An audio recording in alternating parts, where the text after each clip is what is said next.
Olá, eu sou Danilo Diniz, eu sou diretor da Vara do Trabalho de Uruaçu, aqui no Tribunal Regional do Trabalho da 18ª Região.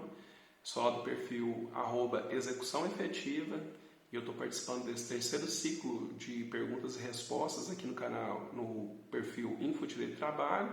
E a doutora Graciane Saliba me fez uma pergunta muito importante que eu quero compartilhar com vocês. É a seguinte: como fazer uma pesquisa patrimonial efetiva e qual que é o segredo para ter sucesso lá na execução? Então essa é uma pergunta que me fazem muito, tanto no balcão, as partes ou os advogados, até mesmo os servidores que eu treino aqui na Vara do Trabalho, porque realmente a execução é o grande problema do processo de trabalho.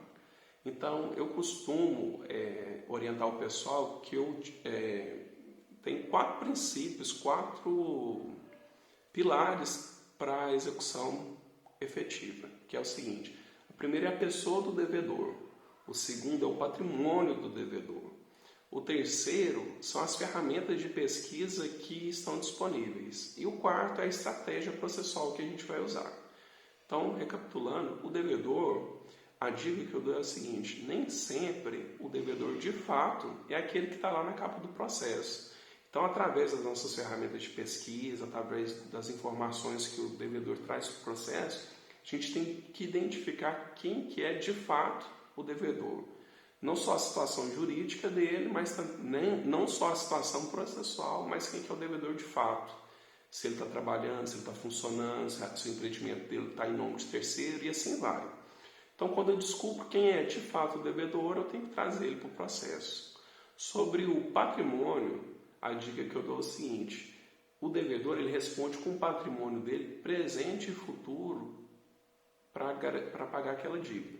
Então a gente tem que ir atrás desse patrimônio dele. Qual que é o problema disso? Nem sempre o patrimônio do devedor já está no nome dele, porque através de um mecanismo de blindagem patrimonial, até mesmo de fraude, ele oculta esse patrimônio, ele tira do nome dele. Então a dica que eu dou aqui também é ampliar essa pesquisa patrimonial também, não só para os bens presentes e futuros, mas também para o passado, olhar todo o histórico daquele bem, seja o veículo, seja o imóvel, para tentar identificar algum indício de fraude ou, constatando, trazer esse bem para o processo. Em relação aos bens futuros, a dica que eu dou também é garantir que haja uma restrição lá no nome dele, seja através do CNIB, seja através do Serasa Jude, para que, caso ele melhore a sua situação econômica e no futuro venha adquirir um patrimônio, também o executado consiga alcançar aquele bem. Sobre o terceiro fundamento, eu falo que são as ferramentas de busca e pesquisa patrimonial que estão disponíveis para o Poder Judiciário, né? Então, essas ferramentas de busca, na verdade, o que ela faz? Ela dá para mim esses 2 elementos. Ele vai me dizer quem é o devedor e vai me dizer cadê o patrimônio dele. Então, saber manusear as ferramentas de busca vai trazer essas informações para o processo que são essenciais.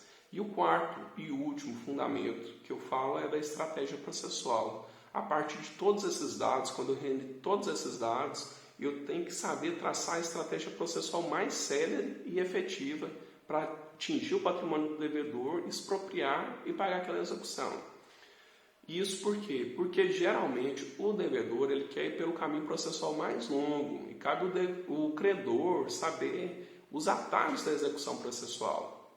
Então é isso, doutora, pessoal que acompanha o perfil, são algumas dicas que eu acredito que são válidas e que, sabendo trabalhar elas, você vai realmente descobrir qual que é o segredo da execução efetiva.